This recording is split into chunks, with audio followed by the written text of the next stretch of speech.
اعوذ باللہ من الشیطان الرجیم بسم اللہ الرحمن الرحیم۔ آج کی ہماری صورت ہے سورہ بلد۔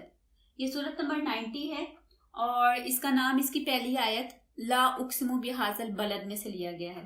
بلد کا مطلب ہوتا ہے شہر، اور یہ صورت جو ہے یہ مکہ میں نازل ہوئی تھی۔ اس وقت نبی پاک صلی اللہ علیہ وسلم پر جو کفار تھے بہت زیادہ ظلم اور زیادتیاں کر رہے تھے، یہاں تک کہ آپ کے قتل کا منصوبہ بنا رہے تھے۔ اور اس صورت کا جو بنیادی فوکس ہے وہ اللہ تعالیٰ اس میں انہوں نے یہ بتایا ہے کہ ہم نے اچھائی اور برائی دونوں راستوں کو واضح کر دیا۔ اب ہر انسان کی اپنی چوائس ہے کہ اس میں سے کون سا راستہ چنتا ہے، اور پھر آخر میں دونوں راستوں کا انجام بتا دیا گیا کہ جو اچھے راستے پر چلے گا وہ کامیاب ہوگا، اور جو برے راستے پر جائے گا یعنی اللہ تعالیٰ کے احکامات کا انکار کرے گا اس کا انجام دوزخ ہے اور وہ آگ میں بند کر دیا جائے گا۔ اب اگر اس صورت کا ہم خلاصہ کریں یعنی اس کو سمرائز کریں تو اس کو ہم 3 حصوں میں ڈیوائڈ کر سکتے ہیں۔ پہلا حصہ آیت نمبر 1 سے آیت نمبر 4 تک، اس میں 3-4 چیزوں کی قسم کھا کر ایک اللہ تعالیٰ نے یونیورسل ٹروتھ بتایا ہے کہ ہم نے انسان کو مشکلات میں پیدا کیا ہے۔ مطلب اس دنیا میں انسان کو عیاشی کے لیے نہیں بھیجا گیا، مزے اڑانے کے لیے نہیں بھیجا گیا، یہ دنیا اس کے لیے آرام گاہ نہیں ہے۔ یہاں پہ اس کے لیے ٹیسٹ ہوں گے، مشکلات ہوں گی، اور ٹیسٹ جو ہے ایکچولی اس کو یہاں پہ بھیجا ہی امتحان کے لیے گیا، اور ٹیسٹ ہمیشہ مشکل ہوتا ہے، اور ہر ٹیسٹ کا ایک ٹائم بھی ہوتا ہے، لمیٹڈ ہوتا ہے۔ اسی طرح یہ انسان کی جو زندگی ہے اس میں ٹائم بھی لمیٹڈ ہے اور اس میں مشکلات بھی آئیں گی۔ اور اب یہ کہہ لیں کہ اگر انسان کی جو زندگی کو دیکھا جائے تو وہ اصل میں اس کا ٹائم ہے۔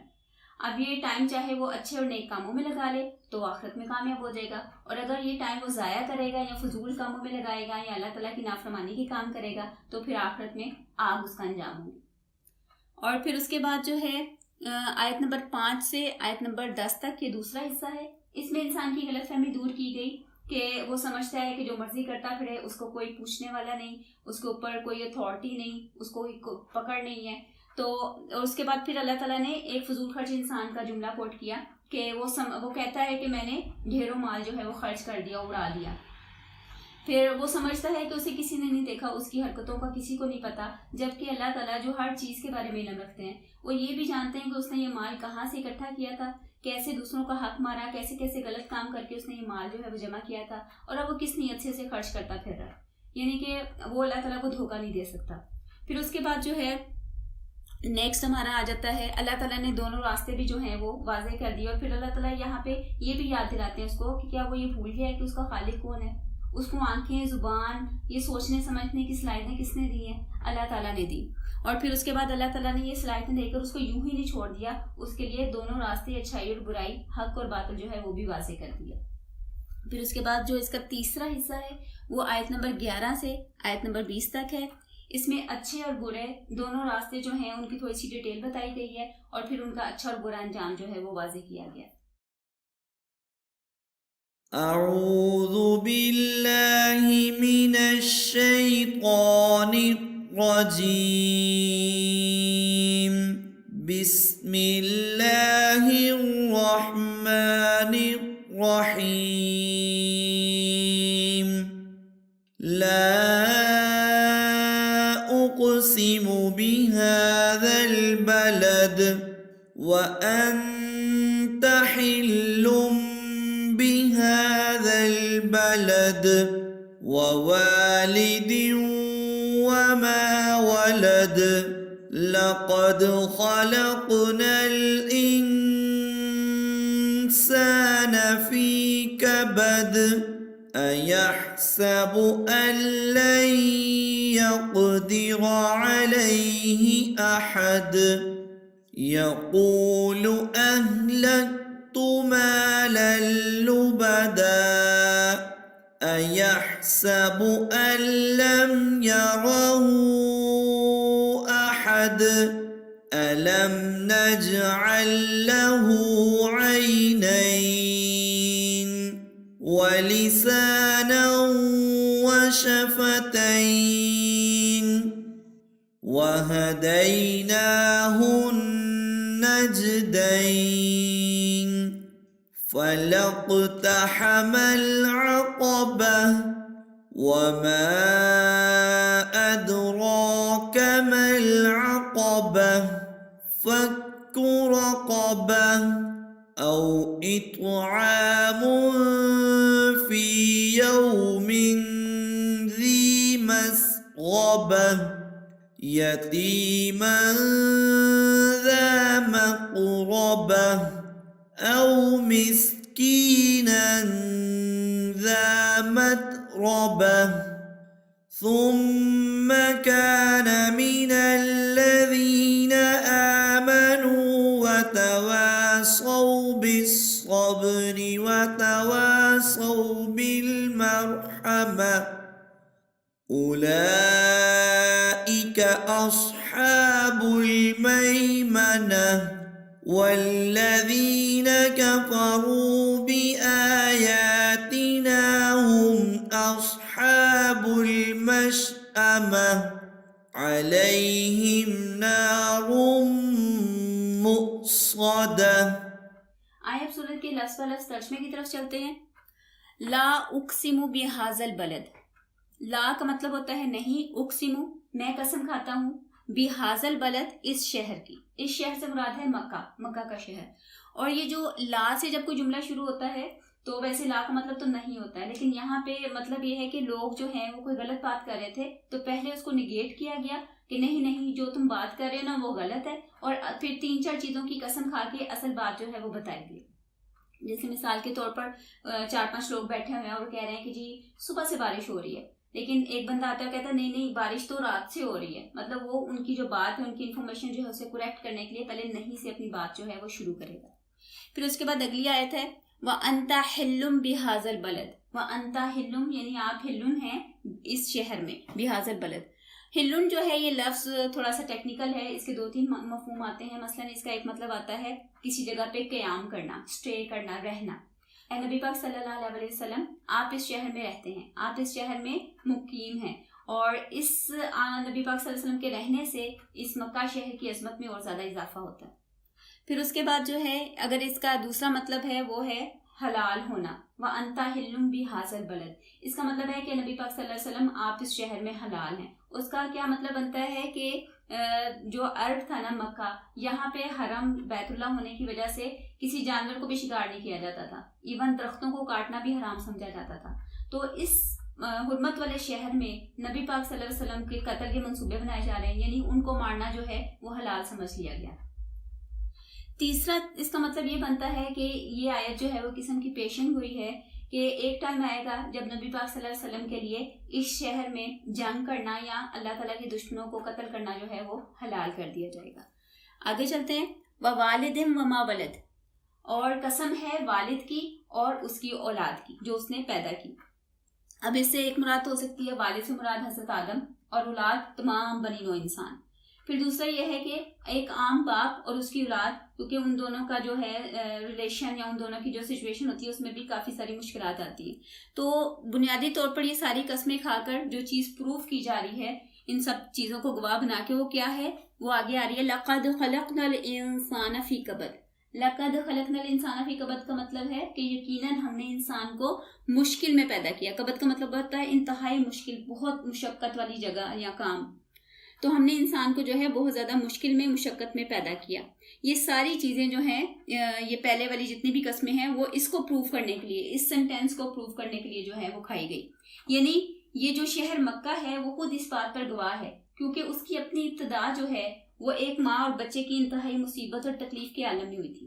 جب حضرت ابراہیم اپنی بیوی حضرت ہاجرہ اور حضرت اسماعیل کو چھوٹے دودھ پیتے بچے کو ادھر چھوڑ گئے تھے، اس وقت جہاں پہ پورا ایک چٹکل میدان تھا، نہ کوئی درخت تھا، نہ آدمی، نہ جانور، کچھ بھی نہیں تھا.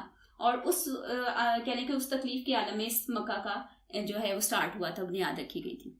پھر اس کے بعد نبی پاک صلی اللہ علیہ وسلم کی اپنی اس وقت کی زندگی تکلیف دہ حالت جو ہے اس چیز پر گواہ ہے کہ انسان کو مشکل میں رہنے والا پیدا کیا گیا. پھر ہر پیدا ہونے والے بچہ اور اس کا باپ جو ہے وہ اس چیز پر گواہ ہے، یعنی کہ جیسے جب انسان پیدا ہوتا ہے تو اس کا پیدا ہونے کا عمل کتنا تکلیف سے ہوتا ہے، پھر اس کی آخری سانس تک جو ہے یہ مشکلات، یہ پریشانیاں جو ہیں وہ اس کی زندگی میں رہتی ہیں مختلف شکلوں میں.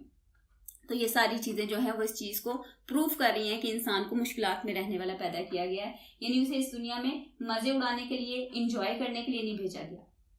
پھر آگے ہے اَيَحْسَبُ أَن لَّن يَقْدِرَ عَلَيْهِ أَحَدٌ. يَحْسَبُ کا مطلب ہوتا ہے سوچنا، گمان کرنا، سمجھنا. کیا وہ سمجھتا ہے یہ کہ یقدرہ کہ کوئی نہیں ہے یقدر اس پر قادر، اس کے اوپر اتھارٹی رکھنے والا، اس کے اوپر اختیار رکھنے والا، علیہ احد کوئی ایک بھی، یعنی کہ اس کے اوپر کوئی بھی اتھارٹی نہیں رکھتا، کوئی اختیار رکھنے والا نہیں ہے، وہ جو مرضی کرتا پھرے، اس کو کوئی پوچھنے والا نہیں ہے۔ حالانکہ انسان آخرت سے پہلے اس دنیا میں بھی بہت ساری ایسی چیزیں دیکھتا ہے، بہت سارے ایسے اس کے تجربات ہوتے ہیں جس میں اس کو اپنی بے بسی جو ہے وہ بڑی کلیئر نظر آ جاتی ہے، جیسے کوئی بیماری یا کوئی حادثہ اچھے خاصے انسان کو جو ہے وہ اپاہج بنا سکتا ہے، پھر ایک زلزلے کا جھٹکا یا سیلاب یا طوفان جو ہے انسان کی سالوں کی محنت جو ہے وہ تباہ کر سکتا ہے۔ تو پھر کس چیز سے انسان کے ذہن میں یہ غبار آ گیا یا یہ غرور آ گیا کہ وہ کسی کے اختیار میں نہیں ہے، اس کے اوپر کوئی گرفت نہیں ہے۔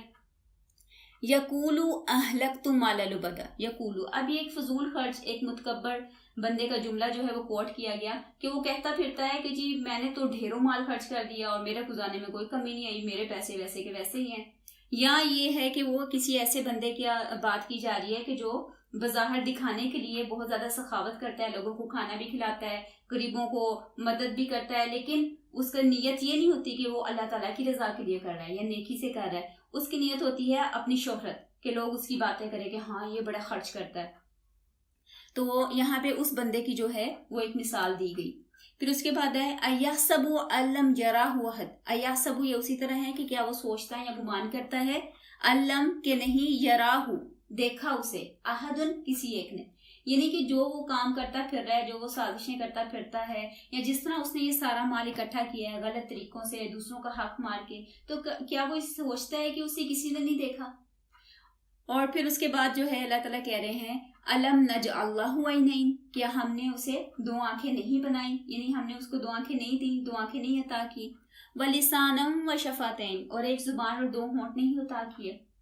یہاں پہ اللہ تعالیٰ جو ہے وہ اپنی نعمتیں یاد کرا رہے ہیں اس کو کہ کیا یہ بھول گیا کہ اس کو کس نے پیدا کیا، اس کو اس کے اعضاء کس نے دیے، تو یہ اپنی یہ اعضاء، اپنی یہ نعمتیں جو ہیں آنکھیں وغیرہ، سوچنے سمجھنے کی صلاحیتوں سے یہ اللہ تعالیٰ کی قدرت کے نشانات کو کیوں نہیں آبزرو کرتا، اور پھر اپنی زبان سے اللہ کی عظمت کا اقرار کیوں نہیں کرتا۔ پھر یہاں ان آیات سے ایک اور مطلب یہ بن سکتا ہے کہ انسان نے جب کوئی غلط کام کرنا ہوتا ہے نا، گناہ کا کام کرنا ہوتا ہے، تو اس کی کوشش ہوتی ہے کہ اسے کوئی دوسرا انسان نہ دیکھے، مطلب اس کے خلاف کوئی گواہ نہ ہو، اور اس کے لیے پھر وہ بڑی پلاننگ کرتا ہے، اور جب وہ کامیابی سے وہ کام کر گزرتا ہے تو وہ دل ہی دل میں بڑا خوش ہوتا ہے کہ مجھے کسی نے نہیں دیکھا۔ حالانکہ یہاں پہ اللہ تعالیٰ اس کو یاد کرا رہے ہیں کہ کیا ہم نے تمہیں تمہاری دو آنکھیں نہیں دی، یعنی تمہاری اپنی آنکھیں تو تمہارے سارے کام دیکھ رہی ہیں، اور قیامت والے دن تمہارے اپنے یہی آنکھیں ہیں، تمہارے اپنے اعضاء جو ہیں وہ تمہارے خلاف گواہی دیں گے۔ پھر آگے ہے وَهَدَيْنَاهُ نَجْدَيْن، ہدینا، ہم نے اسے ہدایت دی، ہم نے اس کو بتا دیا، ہم نے اس کو گائیڈ کر دیا۔ ان نجدین، نجدین، نجدن کا مطلب ہوتا ہے ایک راستہ، کھلا راستہ جو اوپر کی طرف جاتا ہو۔ نجدین کا مطلب ہے دو راستے، کہ ہم نے اسے دو راستے جو ہیں وہ دکھا دیے، بتا دیے کہ یہ دو راستے ہیں، کون سے دو؟ اچھائی اور برائی کا، صحیح اور غلط، حق اور باطل، یہ سارا کچھ جو ہے اللہ تعالیٰ کہہ رہے ہیں ہم نے واضح کر دیا۔ جیسے کہ ایک اور صورت میں ایک اور جگہ پہ آتا ہے انا علینا للہدا، کہ ہدایت پہنچانا جو ہے وہ ہمارے اپنے ذمہ ہے۔ اگلی آیت فلاقتحم العقبہ، فلا پس نہیں، اقتحم، اقتحم کا مطلب ہوتا ہے داخل ہونا، گزرنا، یا کسی کام میں کود پڑنا، یا اپنے آپ کو کسی کام میں ڈال دینا۔ العقبہ، عقبہ کا مطلب ہے ٹیڑھی گھاٹی، مشکل گھاٹی، یعنی کہ جس پر سلپری راستہ جو ہوتا ہے، سلوپ سا، جس پر چڑھنا مشکل ہوتا ہے۔ تو اللہ تعالیٰ یہاں پہ ایک کمنٹ کر رہے ہیں انسانوں پہ کہ انسانوں کی جو اکثریت ہے نا وہ اس مشکل راستے کی طرف نہیں جاتی، ٹیڑھی گھاٹی جو ہے اس کی طرف نہیں جاتی۔ یہ ٹیڑھی گھاٹی کیا ہے؟ یہ نیک راستہ ہے جو کہ انسان کو بلندی کی طرف لے جاتا ہے، اور پھر اس کے درجات بلند ہوتے ہیں اور وہ کامیاب ہو جاتا ہے۔ لیکن اللہ تعالیٰ یہاں پہ یہ بتا رہے ہیں کہ انسانوں کی جو میجورٹی ہے وہ اس طرف نہیں جاتی، وہ زیادہ تر جو ہیں وہ غلط کام اور جو انٹرٹیننگ ہوتے ہیں، جو نفس کو اچھے لگتے ہیں، آسان ہوتے ہیں، وہی کرتا ہے، اور پھر وہ پستی کی طرف چلا جاتا ہے۔ فلاقتحم العقبہ، پس نہیں وہ گزرا عقبہ پہ، یعنی مشکل گھاٹی سے۔ وما ادراک ما العقبہ، اور تمہیں کیا پتا کہ مشکل گھاٹی کیا ہے، یعنی کہ ٹیڑھا راستہ کیا چیز ہے۔ اور پھر اللہ تعالیٰ وہ کام آگے بتا رہے ہیں کہ جن کو کرنے سے انسان نیکی کے راستے کی طرف اور آگے بڑھتا ہے اور اس کے درجات بلند ہوتے ہیں۔ وہ کیا ہے؟ فکو رقبہ، فکو کا مطلب ہوتا ہے کھولنا، اوپن کر دینا، کھولنا یا آزاد کر دینا۔ رقبۃ ان کا مطلب ہوتا ہے گردن، یعنی کسی گردن کو آزاد کرانا، جیسے کسی غلام کو آزاد کر دینا، یا کوئی بندہ جو ہے وہ قرض کے نیچے دبا ہوا ہے تو اس کا قرض ادا کر دینا، اس کی گردن قرض سے چھڑا دینا، یا کوئی بندہ بہت زیادہ مشکل کام کر رہا ہے تو اس کی ہیلپ کر دینا، یعنی کسی بھی انسان کو مشکل میں سے اس کی گردن کو چھڑانا۔ اگلا کام ہے او اطعام فی یوم ذی مسغبہ، او اطعام یا کھانا کھلانا، فی یومن کسی ایسے دن میں، ذی مسغبۃ، ذی مسغبہ کا مطلب ہوتا ہے جو بہت زیادہ بھوک والا ہو، یعنی کہ اس میں آپ کو خود بھی کھانے کی بہت زیادہ طلب ہے، یا کوئی ایسا ٹائم کہ جب ہر جگہ پہ قحط پڑا ہوا ہے اور ہر جگہ پہ کھانے پینے کی چیزوں کی کمی ہے، تو اس دن میں یا اس ٹائم پہ کسی کو کھانا کھلانا۔ کس کو؟ یتیمن ذا مقربہ، ایسے یتیم کو جو قرابت دار ہو، جو آپ کے رشتہ داروں میں سے ہو، جس کے پیچھے کوئی سپورٹ نہ ہو، جس سے آپ کو پے بیک نہ آ سکے، ایسے یتیم کو کھانا کھلانا۔ او مسکینن ذا متربہ، یا ایسے مسکین کو، ایسے غریب کو کہ ذا متربہ، متربہ نکلا ہے تراب سے، تراب کا مطلب ہوتا ہے مٹی، یعنی جو مٹی میں اٹا پٹا ہے، جو زمین پر پڑا ہوا ہے، اور مطلب جس کے پاس اتنے پیسے نہیں ہے کہ وہ اپنے منہ ہاتھ دھو سکے، اپنے آپ کو صاف کر سکے، یہ اس کے بارے میں ہے کہ کسی ایسے یتیم کو جو آپ کا رشتہ دار ہے، یا ایسا مسکین جو مٹی میں پڑا ہوا ہے۔ ثم کان من الذین آمنوا، یعنی کہ پھر وہ بندہ جو ہے جو یہ نیک کام کر رہا ہے اس کے لیے ایک اور شرط بتائی گئی کہ وہ نیک کام کرنے کے ساتھ ساتھ ایمان والے لوگوں میں ہونا چاہیے، یعنی اس کے اندر ایمان بھی ہونا چاہیے۔ اچھا، اب یہاں پہ ایک چیز جو ہے وہ نوٹ کرنے والی ہے کہ یہ نہیں کہا گیا کہ وہ ایمان لایا ہو، یہ کہا گیا کہ وہ ایمان والوں میں سے ہو، یعنی کہ ایک پورا معاشرہ جو ہے، ایک پورے گروپ میں سے وہ بندہ شامل ہو۔ ایک انفرادی طور پر ایمان لانا جو ہے وہ مقصود نہیں ہے، ایک پورا معاشرہ جو ہے، زیادہ لوگوں کا ایک پورا گروپ اجتماعی طور پر کریٹ کرنا جو ہے وہ اصل مقصد ہے۔ وتواصوا بالصبر، اور وہ ایک دوسرے کو، تواصو کا مطلب ہوتا ہے وصیت کرنا، تلقین کرنا، بالصبر، صبر کی، یعنی مشکلات پر صبر، مصیبتوں پر صبر، یا اپنے عقیدے پر استقامت، صبر و استقامت، یہ سارا کچھ آ جاتا ہے۔ وتواصوا بالمرحمہ، اور ایک دوسرے کو وہ تلقین کرتے ہوں رحمت کی، یعنی کہ ایک دوسرے پر رحم کرنے کی، ایک دوسرے کے ساتھ اچھا سلوک کرنے کی، ایک دوسرے کو تلقین کریں۔ تو یہ سارے جو کام ہیں یہ وہ ہیں جو انسان کو عقبہ کی لے کے جاتے ہیں، یعنی کہ یہ انسان کی کامیابی کے لیے، اس کی بلندی کے لیے، اس کو درجات بلند کرنے کے لیے وہ کام ہے۔ اولائی کا بھی ایک ٹائٹل دے دیا گیا کہ یہ جو کام کرے گا وہ کون ہے؟ اولائی کا صحاب المیمنہ، کہ یہ لوگ ہیں جو کہ میمنہ کا لفظ جو ہے یہ یمین سے بھی نکلا کہا جا سکتا ہے، کیونکہ یمین کا مطلب ہوتا ہے رائٹ ہینڈ والے، یعنی جو آخرت میں کامیاب ہونے والے ہیں ان کا نامہ مال جو ہے وہ ان کے رائٹ ہینڈ میں دیا جائے گا۔ دوسرا اس کا ایک لفظ جو ہے یومن سے نکلا ہو سکتا ہے کہ جو جس کا مطلب ہوتا ہے برکت، یعنی یہ ہیں برکت والے لوگ، یا یہ ہیں رائٹ ہینڈ والے لوگ جو کہ یہ کام کریں گے۔ اور پھر آخر میں کافروں کا، یا جو اللہ تعالیٰ کو نہیں مانتے، انکار کرتے ہیں، ان کا انجام بتایا گیا۔ والذین کفروا، اور وہ لوگ جنہوں نے کفر کیا یا جنہوں نے جھٹلایا، انکار کیا، بآیاتنا، ہماری آیات کا، یعنی ہمارے احکامات کا، ہماری نشانیوں کا، ان کا ٹائٹل کیا ہے؟ ہم اصحاب المشأمہ۔ مشأمہ کا لفظ نکلا ہے شوم سے، اس کا مطلب ہوتا ہے نحوست والا، منحوس، برا، لعنت والا۔ اس کا ایک مطلب جو ہے وہ لیفٹ ہینڈ والے بھی کہا جاتا ہے، بائیں ہاتھ والے، یعنی وہ لوگ ہیں جن کا اعمال نامہ ان کو بائیں ہاتھ میں دیا جائے گا۔ تو یہ سارے مطلب اس کے آ جاتے ہیں مشأمہ کے، برے، لعنت والے، منحوس، یا پھر لیفٹ ہینڈ والے۔ اور پھر ان کی مزید تفصیل بتا دی گئی، علیہم نار موصدہ، کہ ان کے اوپر آگ ہوگی، موصدہ، بند کی ہوئی، سیل کی ہوئی۔ جیسے ہوتا ہے کہ ہم لوگوں نے گھر میں کھانا پکانا ہوتا ہے، جیسے گوشت ہے یا چاول دال وغیرہ کوئی چیز گلانی ہے، تو ہم کیا کرتے ہیں کہ دیشکی کے اوپر ڈھکن دے دیتے ہیں تاکہ اس کی ہیٹ جو ہے وہ ایکسٹریم ہو جائے اور وہ جو کھانا ہے وہ گل جائے، پک جائے۔ تو یہاں پہ بھی یہ بتایا جا رہا ہے کہ ایک اوپن آگ ہوتی ہے، وہ یعنی کہ اس کا ایگزاسٹ ہوتا ہے، اس کی ہیٹ نکلتی جاتی ہے، وہ اخراج ہوتا رہتا ہے اس کا ہیٹ کا، لیکن جب اس پر بند کر دی جائے گی تو اس کی ہیٹ ٹوٹل جو ہے جیسے پریشر کوکر ہوتا ہے تو ساری کی ساری اس کے اندر رہے گی۔ یہاں پہ عذاب کو ملٹیپلائی کرنے کی ایک وہ بتایا گیا کہ آگ جو ہے وہ موصدہ ہوگی، ان کے اوپر بند کی ہوئی ہوگی۔ اللہ تعالیٰ ہمیں ہر قسم کے عذاب سے، آگ کے عذاب سے بچائے۔ یہ تھی ہماری سورہ بلد، جس میں کہ اچھا اور برا دونوں راستے بتا کر ان کا انجام جو ہے وہ واضح کیا گیا۔ صدق اللہ العظیم۔